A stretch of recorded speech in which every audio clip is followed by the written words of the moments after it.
mis canciones siempre hablan un poco de lo que tienes alrededor, de la vida, de la realidad. La realidad es de lo que se nutre en mis canciones, ¿no? Y lo que sí es cierto es que había una urgencia, ¿no? Algo que estaba ocurriendo alrededor y que y a lo que tienes que ser, inevitablemente eres permeable y se cuelan las canciones. Y las canciones que estoy haciendo ahora sí que son... Hay una mirada diferente a las cosas que de las que hacía hace 5 años. Y, y el posicionamiento político es más claro, sí es más explícito. Lo que pasa es que no creo que el disco sea mi disco político, como dice muchas veces, ni que los anteriores no lo fueran en absoluto, ¿no? Creo que generalmente es algo de lo que apetecía hablar y se cargaron mucho las tintas sobre ello, pero bueno, no me importa, no creo que es algo de lo que hay que hablar, que está en el aire y es natural. Eso. A mí que me gusta mucho, empecé escuchando cuando era más guajete, ¿no? Pues mucho pop inglés de los 80, que era un pop muy politizado en toda la época de la Thatcher, gente como Billy Bragg y los Jos Martins. Billy Bragg en concreto hacía canciones de amor y revolución y muchas veces se confundían, ¿no? Yo recuerdo, por ejemplo, una de las primeras canciones de mi segundo disco, bueno, de un EP, se llama Brujita, es probablemente una de las canciones, la única, probablemente la única canción de amor real que tengo, ¿no?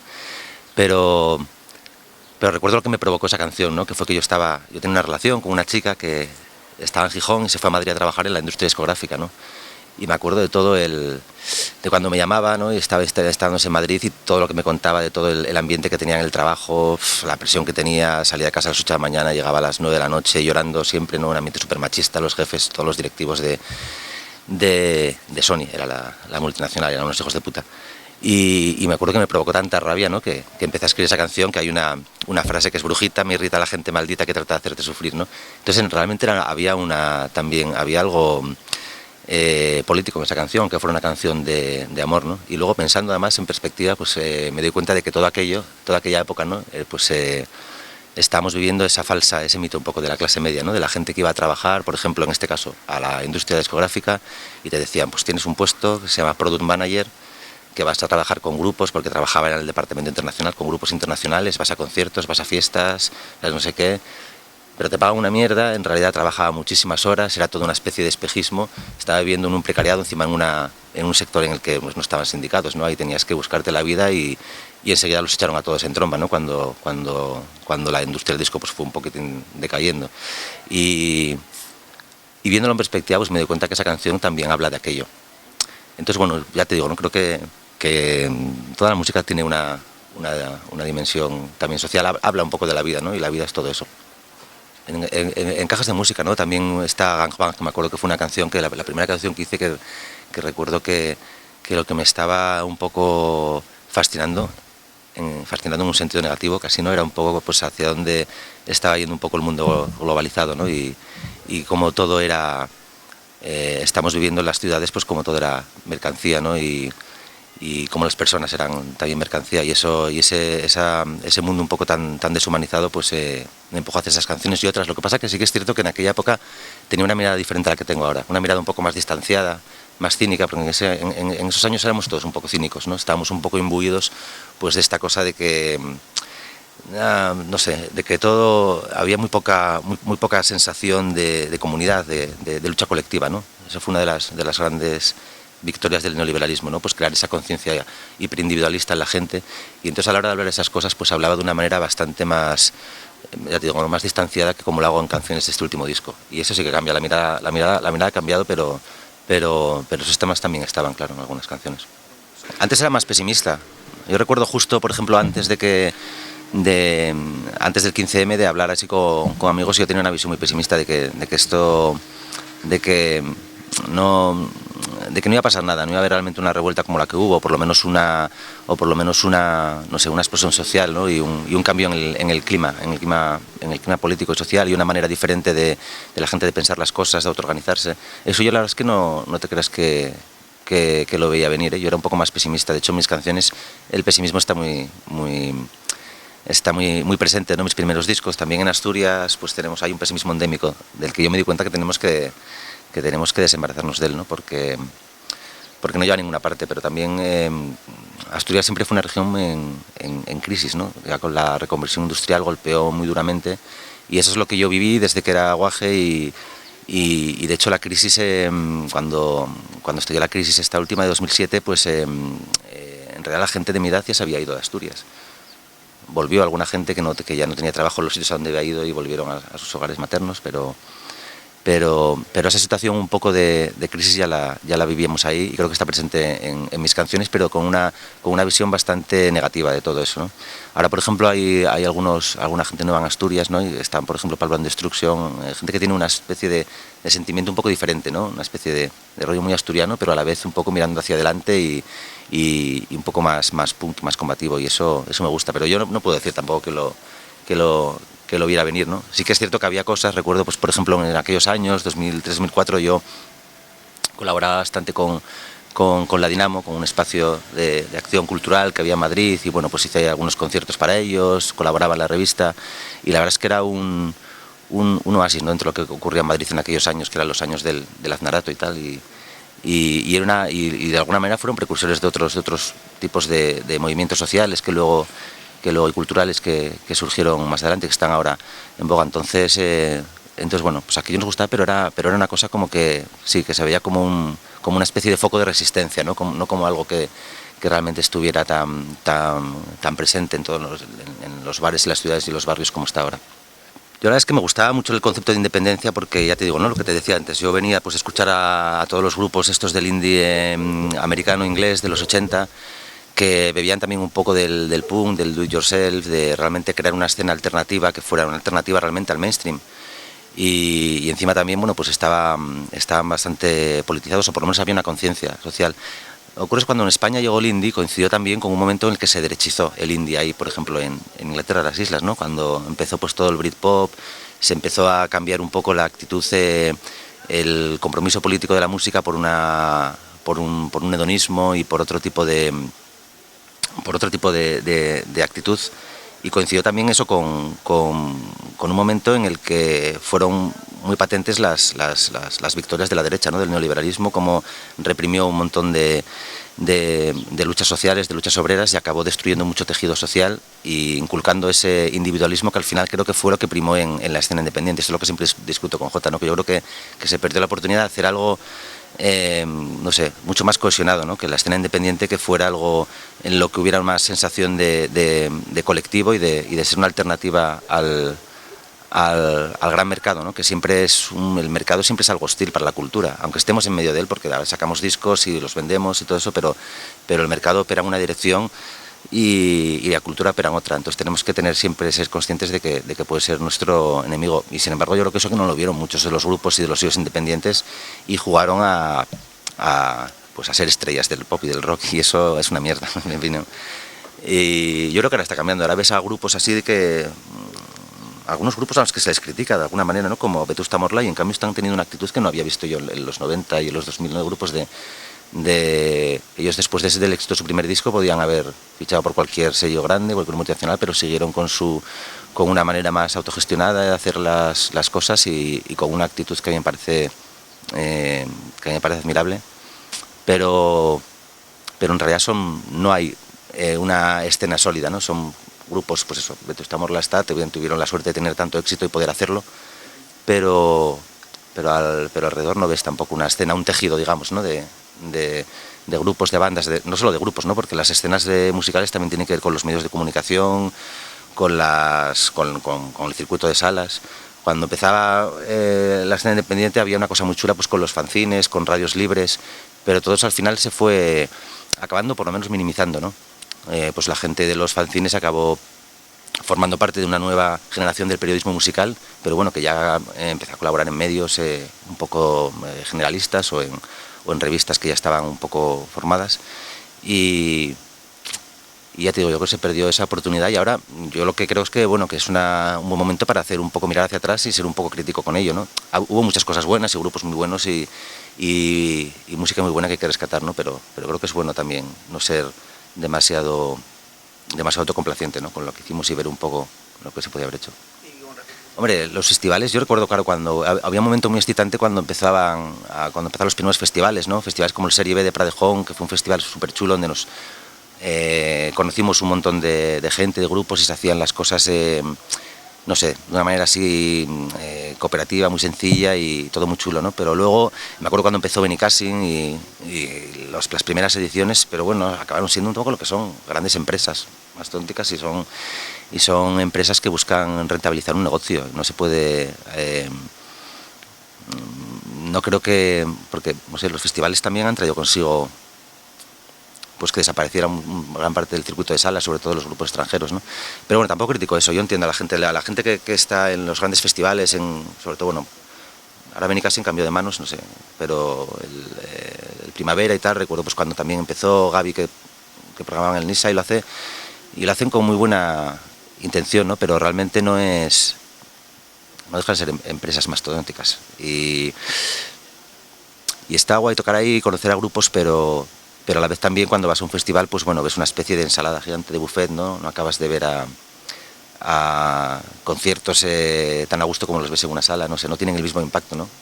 Aunque no lo sé, también esto te digo que yo hablo ahora con gente muy joven, por ejemplo, amigos míos así que conozco que son muy jovencitos, que tienen 20 y pocos años y claro, van a festivales con la misma ilusión con las que yo iba a su edad, entonces a lo mejor es que me estoy haciendo mayor y yo tampoco quiero criticar eso, ¿no? Pero bueno, sí que... pero desde luego no lo pondría como ejemplo de algo que ha tenido un impacto social. Al final los festivales también reflejan que la música independiente está dirigida a un cierto sector, a la gente que puede pagar, por ejemplo, entradas tan caras como son los festivales. Y los conciertos también, mis conciertos, a mí me preocupa eso, pues ir a tocar a Barcelona y que la entrada cueste 25 euros, porque al final dejas fuera a la gente que no puede pagar 25 euros. Y hoy en día hay mucha gente que no puede pagar 25 euros por ir a un concierto. Y por eso me gusta hacer cosas como lo que hice ahora en Almería o algunos conciertos un poco que hago de otra manera, porque creo que es necesario si no quieres dirigirte a un público y hacer un sesgo de clase y no estar haciendo música para todo el mundo, ¿no? Que es lo que debe ser la música popular, algo que llegue a cualquier capa, sobre todo a toda la gente de abajo. Uno de los vicios del indie fue la excesiva anglofilia, ¿no? Al principio pues esa es la cantidad de grupos que cantaban en inglés sin ni siquiera saber inglés. Ahora cantan muchos grupos en inglés que ya saben inglés, pero da igual, porque cantar en un idioma que tampoco es el tuyo tampoco tiene... Yo no le veo mucho sentido realmente, ¿no? Y luego copiar mucho patrones de los grupos que escuchábamos, ¿no? Grupos sobre todo americanos, ingleses. Y bueno, a medida que vas tirando del hilo y escuchando música y teniendo conciencia de lo que significa la música popular, pues es más natural que mires para lo que tienes cerca, que también la música también es un proceso de comunicación, pero también de autoconocimiento, ¿no? De conocer un poco de dónde vienes, de pues eso, tus raíces, el sitio del que vienes es fundamental para entender hacia dónde quieres ir. Y por eso creo que sí que era algo natural y ahora sí que se ven muchos grupos jóvenes que empiezan que ya parten con esa mirada que a nosotros a lo mejor nos costó unos años al principio, ¿no? Lo de Lorena es un caso un poco especial porque ya no viene tampoco no le interesa mucho el rock de guitarras ni el rock moderno, ¿no? No era como nosotros que veníamos un poco pues teníamos esos referentes y esos grupos ahí a los que admiramos, ¿no? En realidad ya lo que le gustaba era Lola Flores y los Chunguitos y la música tradicional y la música popular y claro, ya tiene una personalidad tan arrolladora, ¿no? Que lo hace y lo actualiza de alguna manera y crea algo que, y sí, está de alguna manera, a ella no le gusta que diga eso, ¿no? Pero sí que es verdad que está modernizando un tipo de música que tiene más que ver con la tradición que con la modernidad, pero en realidad ya está un poco fuera de todo este rollo indie, ¿no? También, y eso también hace que sea tan fresco y que resulte algo que tan impactante lo que hace ella, ¿no? Que está a otro rollo. A ella lo que le apetece no es tocar en festivales, tocar en el Primavera Sound, lo que le apetece es tocar en fiestas de pueblo y esas cosas, ¿no? Después de hacer el primer disco que hice con Lucas 15, ahora está Shell preparando el siguiente, pues había algunas canciones que tenía reservadas un poco para lo de Lucas 15 y alguna de ellas se coló en mi anterior disco, La Zona Sucia, como Taberneros, que era una canción inspirada en una melodía tradicional asturiana. Y en este disco no, hay canciones, sí hay canciones que veo un poco de un tipo de canciones marineras, no precisamente asturianas, pero bueno, hay esa tradición un poco de las canciones escocesas, irlandesas, marineras, que yo veo que tienen mucho que ver con el cancionero también asturiano de allí, pero no, ninguna canción que remita directamente en este disco. Ahí sí una intención de buscar esa sencillez, ¿no? Y esa pureza que tienen las canciones populares. Hay gente que que una de las críticas que hacen al disco es que hay canciones que las ven muy ligeras, ¿no? Comparadas con otras que hacían otros discos. Y bueno, yo esa ligereza no la veo tal. O sea, creo que es una sencillez, intentando buscar la esencia de ese tipo de canciones, fijándome sobre todo en las canciones de folclore, las grabaciones de campo, sobre todo, que escuché bastante en estos últimos años, grabaciones de campo, de estas de las que hacía Alan Lomax, y quise que las canciones fueran más sencillas para buscar esa pureza, pero bueno, entiendo que es una crítica que la entiendo, ¿no? Que la gente lo puede percibir como ligereza. Desde el primer disco mío no había pasado tanto tiempo en Gijón como estos últimos 2 años, ¿no? Y todas las canciones, o casi todas las canciones, nacieron ahí en Gijón, entonces la ciudad está más presente. Sí, es una relación de amor, pero cuando una ciudad te gusta también, pues te duele, ¿no? Que esté maltratada, y las ciudades están muy maltratadas, ¿no? Últimamente, entonces hay que ser crítico un poco con la ciudad, porque las ciudades están en manos de quien no debe estar, no están en manos de la gente, de los ciudadanos, sino en manos de ciertas élites que las malean, ¿no? Hace poco me llamaron me extrañó muchísimo de la Sociedad de Turismo y Festejos para hacer un anuncio de Gijón. Querían que saliera yo diciendo en un anuncio que era contando las bondades de Gijón y diciendo Gijón, hay que volver y tal. Es verdad que me lo dijo una productora a la que habían delegado todo el trabajo, porque yo decía, el ayuntamiento no creo que si conocen algo de lo que hago, no creo que me pidan estas cosas, ¿no? Pero lo decliné amablemente diciendo, si escucháis mis canciones estoy diciendo otras cosas de Gijón. Es otra visión que yo creo que tenemos los que vivimos ahí, y eso, pues las cosas que quieres también te duelen más. En aquellos años hubo por un tiempo algo parecido a una escena, porque sí, empezaron muchos bares a animarse a hacer conciertos, muchos grupos, la gente de los grupos íbamos a ver a otros grupos, había también una comunidad de gente que iba a los conciertos, se abrieron unos cuantos bares, pero la verdad es que también un poco, pues sobre todo a finales de los 90 y en los 2000, mucha gente de mi edad pues marchó de Gijón. Al final hubo una especie de éxodo, normal, porque tampoco había más trabajo allí, entonces esa escena un poco se diluyó y quedó en nada. Ahora ahora no hay nada demasiado sólido, la verdad, como lo que hubo entonces, y sería un momento para que hubiera una generación ahora de gente haciendo cosas, y de gente más joven, pero bueno, está por ver. Tocar así en México y en Argentina pues me hizo interesarme mucho por la música de allá, y hasta a mí me interesa mucho el fenómeno de la cumbia, ¿no? Hay como un fenómeno, como una música popular que nace mucho en los barrios, en las villas, en los sonideros, y que es transversal en toda Latinoamérica, ¿no? Que tiene como expresiones particulares en cada sitio, ¿no? Pues en Colombia, en Argentina, en México no son diferentes, pero comparten algo, no sé, como un lenguaje y una sobre todo la de la gente más joven, pues algo muy parecido a lo que yo creo que era el punk a finales de los 70, y eso me interesa mucho. Es algo que es muy curioso porque, bueno, compartimos el idioma y hace que sea algo, música cercana, pero también ese tipo de ritmos tropicales a mí me resultan un poco extraños, ¿no? Cuando me pongo a tocar alguna canción de esas, y siempre me siento un poco extraño haciéndolo. Lo hace muy bien Mursego eso, ¿no? Que hizo la cumbia esta antitropical, como esa cumbia villera de la ciudad armera, o de la ciudad armada, en su último disco, ¿no? Con una cumbia euskaldun, así, es buenísima. Pero yo todavía no estoy para hacer cumbia, pero de repente sí, ese tipo de ritmos un poco latinos pues se colaron en esta canción. Hombre, claro, no, hay toda una tradición ahí brutal de música popular y de grandes autores de canciones y grandísimos intérpretes, y es una cosa que es todo el mundo. Sí, a mí me flipa, ¿no? Lo que pasa que bueno, que es algo que también que lo tomo con mucho respeto, ¿no? Tampoco es como para ponerte a hacer de repente una canción de salsa, ¿no? Que es algo que me encanta bailar, pero que todavía no sé tocar bien. A mí así más rock, y del rock más independiente, sí, me han llevado algunos grupos, pero bueno, no, poca cosa. No solo, siempre que los viajes que hacemos, claro, es que son bastante fugaces, vamos, tocamos y volvemos, tampoco podemos estar ahí demasiado tiempo, pues no estoy demasiado en contacto. Es una cuenta pendiente que tengo con la escena un poco de ahí rock, ¿no? Pero bueno, sí que me acuerdo hablando de la cumbia, ¿no? Hay un grupo medio argentino-mexicano que son las Cumbia Queers, que son un grupo que me flipan y tal, que hacen una cumbia, pero una especie de cumbia punk, ¿no? Porque hacen también versión cumbia, canciones de los Cure, y son brutales, ¿no? Y fue muy curioso comprobar que venían de gira por Europa y tenían como 20 fechas en Alemania, tenían también fechas en Suecia, y no había ninguna en España, que es donde precisamente comparten el idioma, ¿no? Eso da un poco te da un poco de testimonio un poco lo alejados que estamos aquí de lo que está pasando allá, ¿no? Y de que falta tender muchos puentes.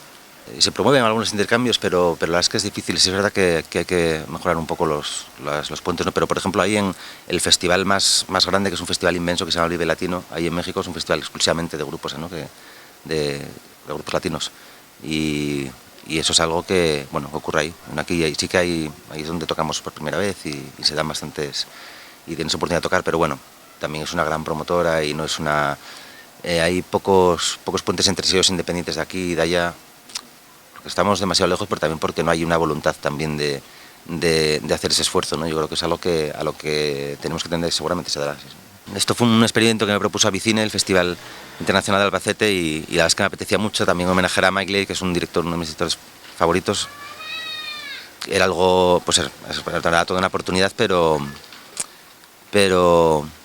me resulta difícil. Lo que pasa es que también me gusta mucho la música de cine, es una influencia que desde que estaba en Mantarraya y tal la tengo, y a mi primer disco se abría con una canción instrumental que tenía ese aire un poco cinematográfico, y sobre todo en este disco, pues teniendo en cuenta que también es un disco que, a diferencia de otros, pues ahí circulan muchos personajes por el disco, tiene esta cosa un poco coral que me remitía un poco, salvando las distancias, también a las películas de Mike Leigh, ¿no? Que también son películas muy de personajes diferentes, no de un solo protagonista, sino de un montón de personajes que interactúan, y me parecía que recuperar esa pieza que podía servir de bonita introducción al disco. Tuve un encargo para hacer música para una película. Al final de aquello salió la canción, el tema instrumental que abre mi primer disco, Actos Inexplicables, pero fue un intento fallido, ¿no? Porque no acabó gustándole al director y tampoco lo hice bien yo, no estaba preparado un poco para hacer aquello. Y es algo que no es un lenguaje que no me siento capaz, no le pondría música a una película. Tal vez hacer canciones para una película sí, pero no sé, la Ciudad Vampira es una canción que terminé, y precisamente porque hay alguna referencia a una película que se hizo en Asturias el año pasado que se llama Subir al cielo, y eso puede ser, pero bueno, poner música en una película, eso, soy muy fan de los grandes compositores de Morricone, de Nino Rota, de Mancini, pero es una influencia más y es algo que me da mucho respeto. De hecho, a mí en realidad el cine que más me gusta es en el que menos música hay. No creo que la música en general en el cine a mí me estorba mucho. Creo que la mayoría de películas que veo hay demasiada música. Creo que en el cine valoro mucho los silencios, ¿no? Recuerdo que cuando me propusieron hacer el homenaje en la Avicine, y tenía dos directores que quería homenajear, uno Mike Leigh y otro era Kaurismäki, que es otro de mis directores favoritos, pero Kaurismäki es un director que utiliza tanto el silencio que me parecía que era traicionar totalmente su apuesta, haciendo un espectáculo completamente musical. Entonces lo deseché por eso. Sí, una película que está haciendo una gente de Gijón, y bueno, si me pusieron salir a tocar, tocamos una canción de Víctor Jara y hago por ahí un cameo, pero bueno, si son propuestas que me hacen, y pues me tiro a la piscina y yo no sé cómo quedará eso. A lo mejor cortan todas las escenas en las que salgo yo al final, no sé. Y había otro cortometraje también, a ver, ¿cómo se llamaba? Más que mi suerte, sí. Ese también fue insistió mucho Lara para que protagonizara ese corto, pero bueno, no sé si es lo mío así actuar, no sé.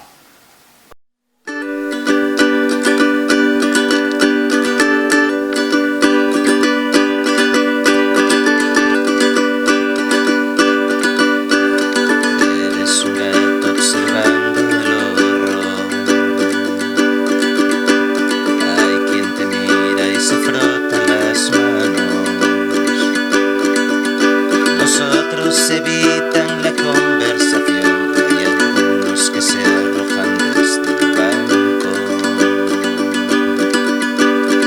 De pronto un ruido, un motivo de celebración, y vienen de frente gigantes de azul, con las bocas llenas de su democracia. Pero el miedo ha dejado de ser